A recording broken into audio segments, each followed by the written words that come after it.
Well, John, after Saturday, I can imagine your thoughts are with the friends and family of the supporter that sadly passed away. Yeah, we got the news a bit later into the night.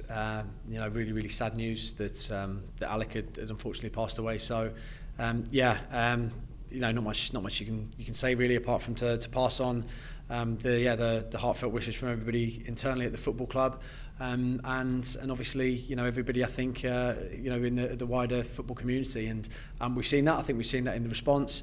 It's one of those things that's incredibly sad, and we have to make sure that we hopefully do one of the supporters proud the rest of the season, and hopefully we did a bit of that on Saturday as well. Yeah, certainly what you did about on Saturday, and to speak about that game, have you got any sort of further reflections or analysis of the performance and the outcome?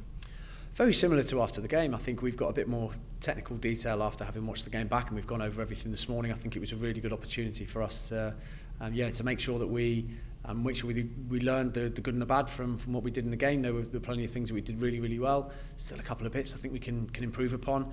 We've done that this morning, but really happy overall. First of all, with the result, we need to pick up results. That's first and foremost. But it wasn't a sort of backs to the wall smash and grab. I thought it was a very solid performance that we ultimately deserved to come out on top of it.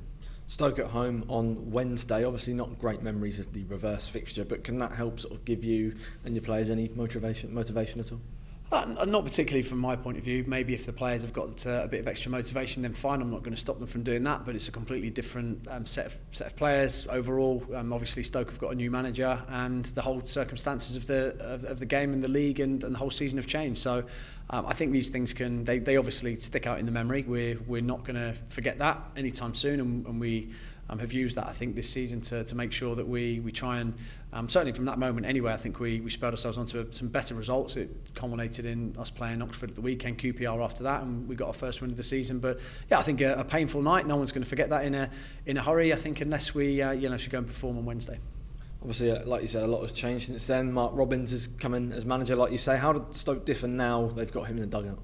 Well, Mark's still, I think, in the sort of early stages of his tenure, but certainly a manager that's had a fantastic sort of time over the past few years, very close to taking Coventry into the Premier League, and he's done it at right up through the leagues with Coventry, and some excellent football, some excellent players that have been produced, and he's a very good manager. So we've got to make sure that we respect that. We respect the Stoke players, who clearly are very good. We've seen that to our detriment, and we produce the football that we know we're capable of producing, because on the other side of it, we know that when we're at it, we're a good side as well.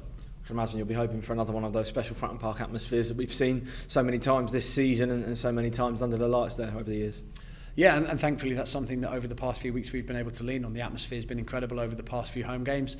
I think it obviously helps that we've had the good results, we've had the good performances, and I think both, the players feed off the crowd feed off the players, and it's worked really well. So we've got to go again. We've got to give the fans something to cheer about. I thought it was really pleasing how in the circumstances of the first half in particular, everything stayed positive around Fratton Park. We came out in the second half, and it was still a really good atmosphere. It was a load of away fans as well, which always makes for things being a bit extra special. But certainly it's an amazing place to play football. The worst of times, I think, Fratton Park, but let alone when we're in a decent run of home form at the minute. 2 years as Pompey head coach, not been too bad, has it?